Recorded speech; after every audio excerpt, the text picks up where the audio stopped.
Hello student, today I am going to teach class 11 chemistry and chapter name is some basic concept of chemistry। तो सबसे पहले हम यहाँ पे आपको बताएंगे कि कुछ बहुत सारे टॉपिक को यहाँ से आउट कर दिया गया है। अब आपको कोविड-19 को देखते हुए जो आपका सिलेबस आया है उसमें से बहुत सारे टॉपिक को हटा दिया गया है। और इसमें पहले जो टॉपिक था पहले केमिस्ट्री का, उसमें था कि केमिस्ट्री का इंट्रोडक्शन और उसका मतलब ब्रांच क्या क्या है, केमिस्ट्री की ब्रांच क्या है, शाखाएं क्या है, फिर इम्पोर्टेंस ऑफ केमिस्ट्री, फिर इसमें एटम्स क्या होता है, एलिमेंट क्या होता है, मॉलिक्यूल क्या होता है, ये सब पहले हम लोग पढ़ते थे। लेकिन अभी इस समय नहीं है आपके सिलेबस में, लेकिन आपने बहुत सारी चीज़ जो क्लास 9 में पढ़ा है उसको देखते हुए यहाँ निकाल दिया गया है, तो क्लास 11 में नहीं है। तो एटम्स क्या होता है, एलिमेंट क्या होता है, मॉलिक्यूल्स क्या होता है, वो आपको नहीं पढ़ना है। और फिर आपने देखा एटॉमिक मास क्या होता है, वो भी क्लास 9 में पढ़े हैं, यहाँ पहले था, पहले यहाँ पढ़ाते थे। एटॉमिक मास क्या होता है, फिर मॉलिक्यूलर मास क्या होता है, ये भी आप जानते हैं कि मॉलिक्यूलर मास कैसे निकालते हैं। मॉलिक्यूलर मास को आप जानते हैं कि डिफरेंट मॉलिक्यूल का मॉलिक्यूलर मास कैसे निकालते हैं। फिर इसमें था कि फिर हमने पढ़ा था लॉ ऑफ केमिकल कॉम्बिनेशन। तो लॉ ऑफ केमिकल कॉम्बिनेशन में हमने क्लास 9 में केवल 2 लॉ ऑफ केमिकल कॉम्बिनेशन पढ़ा था। फर्स्ट पढ़ा था law of conservation of mass, second is law of linear proportion. लेकिन यहाँ पे 3 और लॉ थे, लेकिन अब हमारे सिलेबस में नहीं है। कोविड-19 को देखते हुए उसको सिलेबस से आउट कर दिया गया है। तो यहाँ पे हम आप इस टॉपिक को भी 9 में पढ़ चुके हैं, लेकिन मोल है। तो सबसे पहले हम स्टार्ट करते हैं मोल क्या होता है ना। तो सबसे पहले मोल को हम सिंपल भाषा में अगर समझेंगे, सिंपल लैंग्वेज में पढ़ते तो मोल क्या होता है। देखो जैसे मोल क्या होता है, सिंपली आप जानो मोल जो होता है, जैसे आप जानते हैं मोल जो होता है एटम मॉलिक्यूल या आयन को काउंट करता है। मतलब एटम मॉलिक्यूल को जो है हम एटम की काउंटिंग, मॉलिक्यूल की काउंटिंग या आयन की काउंटिंग हम मोल में करते हैं। जैसे सिंपली आप जानते हैं 1 डजन इक्वल टू कितना होता है, 12 होता है। 1 डजन इक्वल टू कितना होता है, 12 होता है। सेम उसी तरह से 1 मोल इक्वल टू होता है 6.022 इंटू 10 पावर 23, है ना। तो जैसे क्या होता है, ये काफ़ी बड़ा नंबर है। जैसे आप सपोज कर लीजिए एक फूड सेलर है, तो वो डजन अपना सेल करेगा, वो अपना बनाना सेल कर रहा है, तो वो बनाना का जो रेट लगाता है डजन के हिसाब से लगाता है ना। और फिर और बहुत सारे फ्रूट होते हैं जिनका यानी किलोग्राम यानी केजी के हिसाब से रेट लगाता है, जो भी रेट होता है। तो यहाँ पे हम एटम और मॉलिक्यूल या आयन का जो भी काउंटिंग होती है, क्योंकि देखो जैसे ये क्या है, ये मार्कर है ना। तो हम इसमें जितने एटम्स हैं, है ना, जितने एटम्स हैं या मॉलिक्यूल की, एटम या मॉलिक्यूल की काउंटिंग जो है हम डजन में नहीं कर सकते हैं, क्योंकि डजन छोटी क्वांटिटी हो जाएगी। क्योंकि इसमें बहुत सारे मॉलिक्यूल्स या एटम है ना। तो बहुत सारे मॉलिक्यूल्स या एटम रहते हैं, तो उसकी काउंटिंग हम मोल में करते हैं। क्योंकि मोल जो होती बड़ी क्वांटिटी होती है, और 1 मोल इक्वल टू होता है 6.022 इंटू 10 पावर 23, यानी ये 6.022 इंटू 10 पावर 23 ये बड़ी क्वांटिटी है। तो एटम, मॉलिक्यूल या आयन की काउंटिंग हम हमेशा मोल में करते हैं। तो देखते हैं थोड़ा सा 1 मोल पार्टिकल्स यानी 1 मोल पार्टिकल मीन्स क्या हो सकता है, एटम, मॉलिक्यूल्स या आयन। 1 मोल पार्टिकल्स मतलब पार्टिकल्स में क्या क्या, मतलब पार्टिकल में क्या क्या हो सकता है, एटम को लिए, मॉलिक्यूल को लिए या आयन को लिए, is equal to 6.022 into 10 power 23 particle. 1 mole जो होता है, 1 mole particle is equal to होता है 6.022 इंटू 10 पावर 23 पार्टिकल। और इसी को कहते हैं एवोगाड्रोस नंबर, क्योंकि इसको जो डिस्कवर किया था, किसने किया था, एवोगाड्रो ने। तो इसको कहते हैं Avogadro's number and denoted by your knowledge, है ना। तो सिंपली आपको अगर जैसे कहते हैं कि 1 डजन बनाना है ना, तो 1 डजन बनाना इक्वल टू 12 हो गया। तो यहाँ पे सेम उसी तरह से देखो, सेम उसी तरह से हम एटम मॉलिक्यूल या आयन की काउंटिंग हम मोल में कर रहे हैं। आप इसको देखिए, ध्यान से देखिए। 1 मोल एटम इक्वल टू होता है 6.022 into 10 पावर 23 एटम्स। यहाँ हमने एटम लिया तो यहाँ भी एटम है ना। जैसे कहेंगे 1 डजन बनाना इक्वल टू 12 बनाना, है ना। 1 डजन एप्पल कहेंगे तो 1 डजन एप्पल इक्वल टू कहेंगे तो वहाँ के सामने क्या आ गया, 12 एप्पल, है ना। उसी तरह से 1 mole atom equal to 1 mole atom का जो मतलब होता है, मीनिंग होता है 6.022 into 10 पावर 23 एटम। 1 मोल मॉलिक्यूल बोले तो 1 मोल मॉलिक्यूल को सिंपल भाषा में क्या कहेंगे, यानी उसको हम अपने लैंग्वेज यानी सिंपल लैंग्वेज बोलने के लिए क्या कहेंगे, 1 मोल मॉलिक्यूल क्या होगा 6.022 into 10 पावर 23 मॉलिक्यूल। या 1 मोल आयन बोले, 1 मोल आयन मतलब क्या हो जाएगा, 1 मोल आयन इक्वल टू हो जाएगा 6.022 into 10 पावर 23 आयन, है ना। अब कोई यहाँ सा एक हम जैसे एग्जांपल लेते हैं, ये जनरल था। अब यहाँ पे कोई हम एक एटम लेते हैं, उसका एटम और दूसरा मॉलिक्यूल या फिर आयन भी ले सकते हैं। एटम मॉलिक्यूल या आयन कोई पर्टिकुलर एटम ले लीजिए या मॉलिक्यूल ले लीजिए या आयन ले लीजिए, तब उसको हम देखेंगे।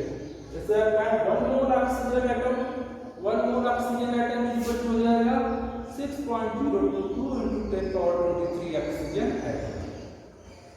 1 मोल ऑक्सीजन गैस हमेशा O2 फॉर्म रहता है, तो 1 मोल ऑक्सीजन गैस बोलिए या 1 mole O2 equal to 6.022 into 10 power 23 O2 gas, oxygen gas.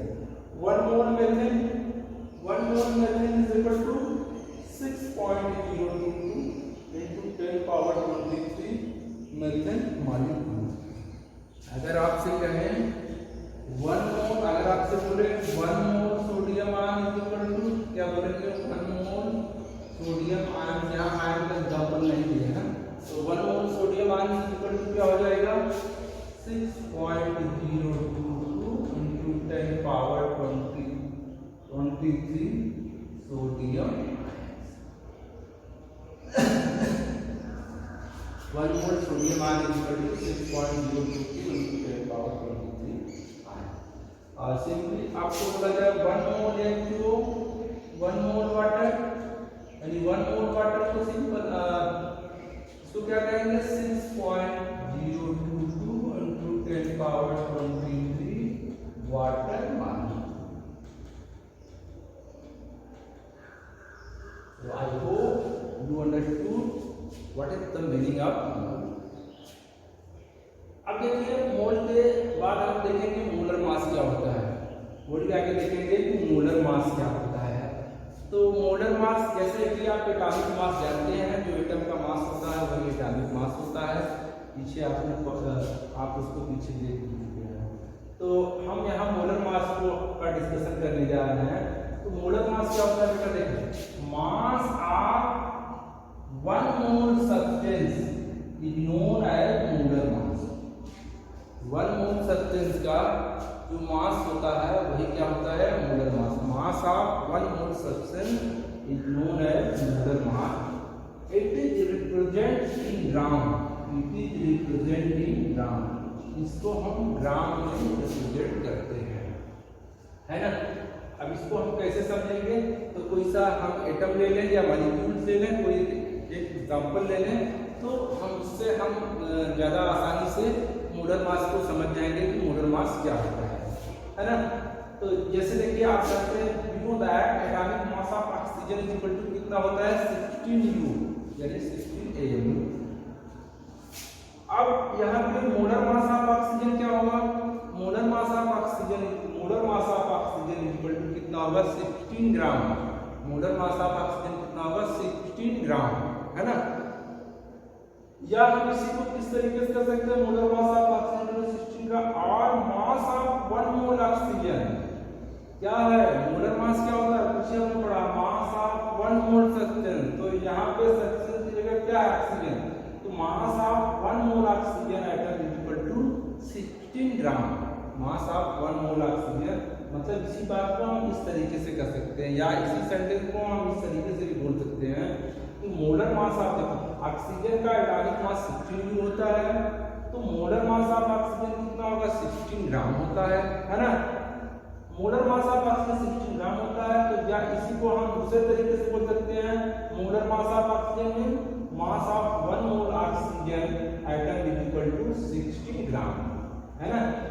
या फिर हम इसी को 1 मोल की जगह पे क्या लिख सकते हैं, 6.022 into 10 पावर 23, तो या हम इसी सेंटेंस को इस तरीके से भी कर सकते हैं, mass of 6.022 into 10 power 23 oxygen atom is equal to 16 ग्राम।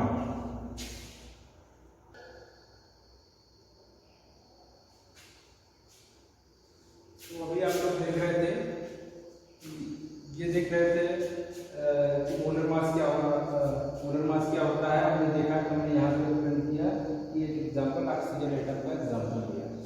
अब फिर हम ले रहे हैं एक मेथन मॉलिक्यूल का एग्जांपल ले रहे हैं, और मेथन मॉलिक्यूल से हम इसको समझते हैं कि molecular mass of methane, molecular mass of methane, molecular mass of methane कितना होता है आप जानते हैं, 16U होता है, पीछे आपने निकाला है, तो 16U, तो मोलर, और हम इसको कर सकते हैं molar mass of methane equal to 16 gram.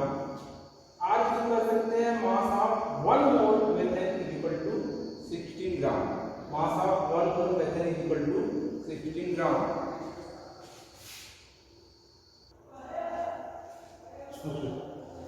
Molar mass of methane equal to 16 gram और mass of 1 mole methane equal to 16 gram. Molar mass हमने बताया मास ऑफ 1 मोल सब्सटेंस होता है, यहाँ सब्सटेंस क्या है कहते हैं, mass of 1 mole methane equal to 16 gram. आज इसको क्या कर सकते हैं आप, mass of 6.022 into 10 power 23 methane molecule equal to 16 gram. तो आपने पीछे, आप जानते हैं कि टॉपिक बहुत इंपॉर्टेंट है, इससे आपको बोर्ड लेवल में एंड कंपटीशन लेवल में बहुत सारे क्वेश्चन पूछे जाते हैं, है ना। तो जैसे क्लास 9 में काफी क्वेश्चन आप मोल कॉन्सेप्ट पे सॉल्व किया है, तो मोल पे बहुत सारे क्वेश्चन आप सॉल्व किए हैं, तो ऐसा नहीं आप हम उस टाइप के क्वेश्चन नहीं लेंगे। अब आप क्लास 11th में हैं, तो आपका क्वेश्चन का लेवल भी थोड़ा अप होगा, तो ये क्वेश्चन नोट करके, ये क्वेश्चन नोट कर लीजिएगा, how many molecules of water and oxygen atom, how many molecules of, question को एक बार फिर देखते हैं, how many molecules of water and oxygen, how many molecules of water and oxygen atom are present in,